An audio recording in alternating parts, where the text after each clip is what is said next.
Hello, welcome to the Villages, Florida. My name is David. I'm a realtor with Florida Realty Investments, and I can be reached at DavidisinFlorida at gmail.com. If you're looking to buy a house in the Villages and you're trying to get a good deal, or you're trying to sell your house and you're trying to maximize your return in a reasonable period of time, please reach out to me at DavidisinFlorida at gmail.com. Be happy to help you or to answer any questions you have about life in the Villages itself. Couple of things to note before we get started. First, we produce this show every week. Make sure you check the date to ensure that you're getting the most recent information. Secondly, all of this information is drawn from the MLS, the Multiple Listing Service. It does not include any properties on the Village's own internal listing service, the VLS.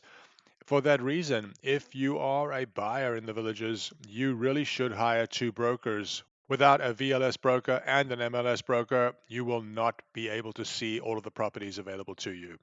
So, with that out of the way, let's take a look at what's happening this week. As always, we start by taking a look at what's happening with interest rates. And here we see the 10-year government bond yield. Each of the bars you see represents one day's activity. And you can see Friday's activity as the last green bar, showing that interest rates moved up by almost 0.1% on Friday. We are very close to 25-year highs in interest rates and in mortgages. It seems impossible to believe that a house that was worth $1 million with rates under 3% is still worth $1 million with rates approaching 8%. Here in the Villages, obviously, we're insulated to a large extent because so many people are moving to Florida and to the Villages specifically. And a lot of the buyers here have had their entire lifetimes to accumulate a net worth. We are lucky that here in the Villages we're somewhat insulated from these national trends, but it's hard to imagine that we will be completely insulated from them. So, with that out of the way, let's now take a look at what's happening in the Villages itself. This week, we're going to start with something different. We're going to take a look at the most expensive and least expensive homes in the Villages on a week by week basis. And we're going to start by taking a look at the least expensive home. Now, there are a couple of ways of quantifying what the least expensive home is, and I will describe how I chose it. The least expensive home in the Villages currently is a manufactured home that is listed for $153,000, down from $170,000, which is just under $109 a foot. The least expensive non manufactured home is currently listed for just under $210,000, reduced from $221,000, which equates to just under $226.50 a square foot. But I'm looking at neither of those today. I am looking at the house that is the least expensive on a price per square foot basis. And this house is priced at $179.56 a square foot. It's located within walking distance of Spanish Springs. Currently $260,000, reduced from just under $290,000. It is 1,448 square feet, built in 1990, a two-bedroom, two-bath. It has an enclosed lanai and had a new roof put on in 2023. This house has been on the market for 118 days. Now we'll take a quick look at the most expensive house in the Villages currently. It's a St. James Premier model. As you can see on the map, it's located very close to Lake Sumter. It has three master suites and two bedrooms below. It is a five-bedroom, four and a half bath. It has two stories. There is a wraparound screen balcony on the upper floor. It's priced at $494.50 a square foot for a total price of $2,695,000. It was built in 2006. A new roof has been installed and it's been on the market for 77 days. Some of the other noteworthy features: it has a gas grill with a separate smoker, a wet bar, and a commercial ice maker outside. And the spa and pools have three waterfalls. Now let's take a look at the market in general. We start by taking a look at total listings, which this week number 287, up slightly from the 285 listings last week. For comparison, the number of listings the same week last year was 198. Listings currently in the Villages range from 153,000 to $2.695 million. Now, looking at the listing price per square foot, the median listing price this week is $260 even, down very slightly from the 260.30 that was in effect last week, but down noticeably from the 270.37 that was the median listing price for properties the same week last year. Here we look at how long properties are on the market. This is the median time on the market for all listings. This week it's 50 days compared to 48 days last week, and this compares to 41 days for the same week last year. Here we take a closer look at all listings broken down by price segment. You can see how many listings were in effect each week over the last 5 weeks.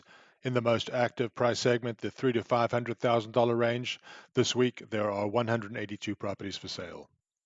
And our last look at listings, this and our last look at listings, this examines how many listings have been on the market for 100 days or longer. This week, 70 out of the 287 listings have been on the market for 100 days, which is 24%, a slight improvement from the 26% of listings last week. Now we take a look at new listings and homes that went pending over the last 7 days.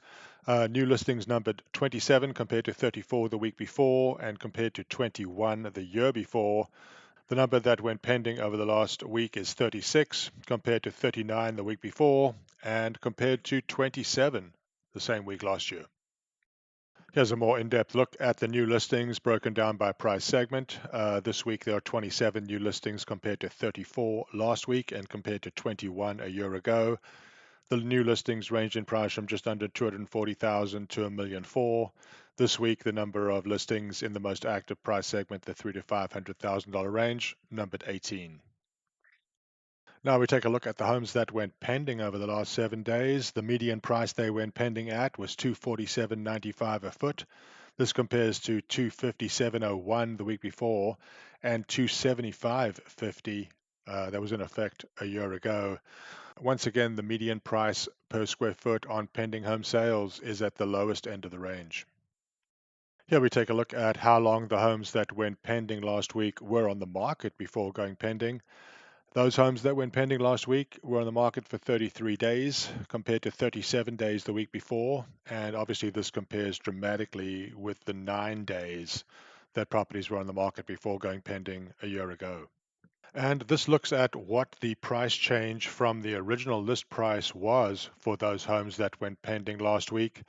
Quite a dramatic change. Last week, the price reduction was 8% for the homes that went pending compared to 4.8% as a median price change the week before. And this is worse than the 6.2% median price change that was in effect the same week last year. This is our last look at the homes that went pending last week. This is how many went pending within 7 days of being listed. 7 of the 26 homes that went pending were pending within 7 days, which is 27%, big improvement from the 18% of last week. Now we take a look at the homes that sold and closed over the last 7 days. They numbered 40, an increase from the 32 of the week before and increased from the 32 homes that sold in the same week last year. Prices for the homes that sold ranged in price from just under $230,000 to $850,000. This is the median price per square foot realized on the homes that sold and closed over the last 7 days, up to $246 from $239 the week before, still below the $263 that was in effect for the same week last year. Here we take a look at how long the homes that sold and closed over the last 7 days were on the market. Last week, the median time was 24 days, which is half of the 48 days that was in effect the previous week. Still far worse, though, than the 9 days that it took last year. Here's a closer look at the homes that sold and closed last week. You can see that in the most active price segment, the $300,000 to $500,000 range, 21 homes closed over the last 7 days. And this is our last look at the homes that sold and closed over the last 7 days, looking at how many of them were taken off the market within 7 days of being listed. 11 of the 40 homes that closed were off the market within 7 days of being listed, which is 28%, big improvement from the 18% that we saw last week. Here we look at all listings to see what percentage have reduced their asking price from the original listing price. This week, 54.36% of all listings have reduced their asking price compared to 55.44% of listings last week and compared to barely more than 53% this same period last year. And here we look at exactly what that decrease was. This week, 4.6% is the median decrease for all listings here in the villages, slightly worse than the 4.53% decrease that was in effect last week, but better than the 4.77% decrease that was in effect for the same week last year. So that concludes this week's look at the village's real estate market. If you're looking to buy a house and you're trying to determine a good price, or you're trying to sell your house and you're trying to maximize your return in a reasonable period of time, please reach out to me at DavidisinFlorida@gmail.com. Be happy to help you in any way I can or answer any questions about life in the villages itself. Hope to hear from you. Take care.